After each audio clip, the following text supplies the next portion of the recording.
இப்போ நீங்க ரெக்ரெஷன் ப்ரொசீஜர்ல போய் கிளாசிஃபிகேஷனோட போட்டிங்கன்னா ஒர்க் அவுட் ஆகாது. 4 கேட்டகரிக்கு கீழே தான் என் அவுட்புட்டே டிபெண்ட் ஆயிருக்கு, என் ப்ரிடிக்ஷனே டிபெண்ட் ஆயிருக்குன்னு சொல்லியிருக்கோம் இல்லையா?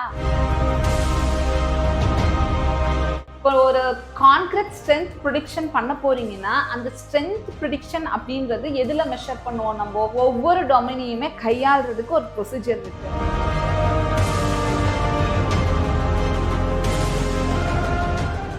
வணக்கம்.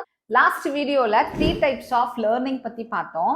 இந்த வீடியோல சூப்பர்வைஸ் லேர்னிங்க்கு கீழே இருக்கக்கூடிய 2 டைப்ஸ் பத்தி பார்க்க போறோம். அதாவது ரெக்ரெஷன் அண்ட் கிளாசிஃபிகேஷன்.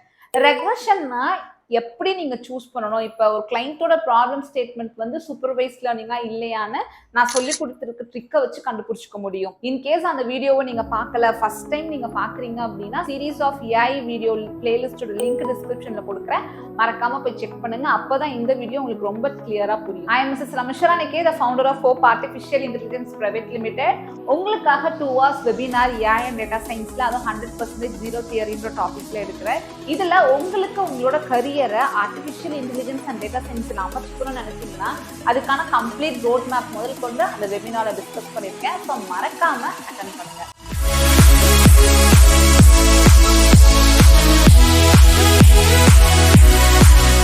ஸோ ரெக்ரெஷனை பொறுத்த வரைக்கும் நீங்க என்ன செக் பண்ணணும்னா நம்மளோட அவுட்புட் காலம் பத்தி மட்டும்தான் யோசிக்கணும். அதாவது என்ன ப்ரிடிக்ட் பண்ண போறோம், அந்த ப்ரிடிக்ட் பண்ணக்கூடிய அவுட்கம் நம்பர்ல வருதா இல்ல கேட்டகரிக்கல்ல வருது. ஃபார் எக்ஸாம்பிள், இப்போ ஒரு கான்கிரீட் ஸ்ட்ரென்த் ப்ரிடிக்ஷன் பண்ண போறீங்கன்னா அந்த ஸ்ட்ரென்த் ப்ரிடிக்ஷன் அப்படின்றது எதுல மெஷர் பண்ணுவோம்? நம்ம some kind of measurement units இருக்கும். அதாவது ஒரு நம்பர்ல வரப்போது, அதுவும் கண்டினியூஸ் வேல்யூவா வரப்போகுது. அப்போ இந்த பர்டிகுலர் ப்ரிடிக்ஷனோட அவுட்புட் நம்பர்ல இருக்கு. அப்போ நம்பர்ல இருந்தாலே ரெக்ரெஷன், அதாவது சூப்பர்வைஸ் லேர்னிங்க்கு கீழே ரெக்ரெஷன்ற ஒரு டைப்ல தான் அந்த என்டையர் ப்ராப்ளமுமே நீங்க எடுத்துட்டு போகணும். ஏன் நான் இவ்வளோ லேர்னிங்ஸ் சொல்றேன், இவ்வளோ டிவிஷன்ஸ் இருக்குன்னா ஒவ்வொரு டொமைனையுமே கையாளுறதுக்கு ஒரு ப்ரொசீஜர் இருக்கு. இப்போ நீங்க ரெக்ரெஷன் ப்ரொசீஜர்ல போய் கிளாசிஃபிகேஷனோட போட்டிங்கன்னா ஒர்க் அவுட் ஆகாது. சூப்பர்வைஸ் லேர்னிங் ப்ராப்ளம் ஸ்டேட்மெண்ட்டா இருக்கிறதுல போய் நீங்க அன்சூப்பர்வைஸ்டோட ப்ரொசீஜரை இம்ப்ளிமெண்ட் பண்ணீங்கன்னா ரிசல்ட் இருக்காது. அப்போ கிளைண்ட் உங்ககிட்ட பேசிட்டு இருக்கும் பொழுதே, அந்த ப்ராப்ளம் ஸ்டேட்மெண்ட்டை கம்ப்ளீட்டா அவங்க கிட்ட டிஸ்கஸ் பண்ணும் பொழுதே உங்களுக்கு கோடிங்ல கை வைக்கிறதுக்கு முன்னாடி கிளாரிட்டி கிடைச்சிடணும். இதை நம்ம மிஷின் லேர்னிங்கா, டீப் லேர்னிங்கா, என்எல்பியா, டைம் சீரீஸா எதுல அப்ரோச் பண்ண போறோம்? அப்படி அப்ரோச் பண்ணிட்டோம்னா இது என்ன டைப் ஆஃப் லேர்னிங்ல சூஸ் பண்ண போறோம்?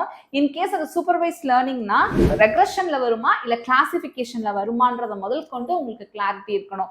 இப்போ உங்களுக்கு தெரிஞ்சிருக்கும் ரெக்ரெஷன் அப்படின்னா அந்த ப்ரிடிக்ஷன், அந்த அவுட்புட்டோட காலம் கண்டினியூஸ் வேல்யூல இருந்தா ரெக்ரெஷன். சூப்பர்வைஸ் லேர்னிங்ல செகண்ட் டைப்பா இருக்கிறது கிளாசிஃபிகேஷன். ஸோ கிளாசிஃபிகேஷனை பொறுத்த வரைக்கும் சேம் அவுட்புட் காலமை தான் நீங்க செக் பண்ணணும். அதாவது எதை ப்ரிடிக்ஷன் பண்ண போறீங்கன்றதை தான் செக் பண்ணணும். ட்ரூவா இல்ல ஃபால்ஸா, இல்ல டாகா கேட்டா, பாசிட்டிவா இல்ல நெகட்டிவா, இந்த மாதிரி கிளாசிஃபிகேஷன்ஸ் இருக்கு இல்லையா? எஸ்ஆர் நோ டைப், இந்த மல்டி கிளாசிஃபிகேஷனும் இருக்கு.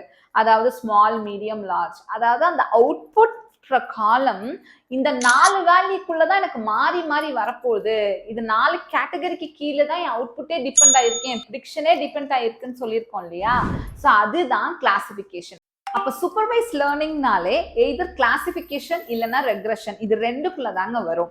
நெக்ஸ்ட் வீடியோல நம்ம பார்க்க போறது, ஒரு கிளைண்ட் உங்ககிட்ட ஒரு ஏஐ ப்ராஜெக்ட் இம்ப்ளிமெண்டேஷன் பத்தி பேசுறாங்கன்னா கோடிங்ல கை வைக்கிறதுக்கு முன்னாடி 3 ஸ்டேஜஸ் நீங்க கிராஸ் பண்ணி அந்த கிளைண்டோட ரெக்யர்மெண்ட், அதாவது அந்த ப்ராப்ளமா ஐடென்டிஃபை பண்ணிட்டீங்க, எப்படி நம்ம அப்ரோச் பண்ண போறோம்ன்ற கிளாரிட்டி உங்க பிரெயினுக்கு கிடைச்சிச்சுன்னா ஈஸியா நீங்க இம்ப்ளிமெண்ட் பண்ணிடலாம்.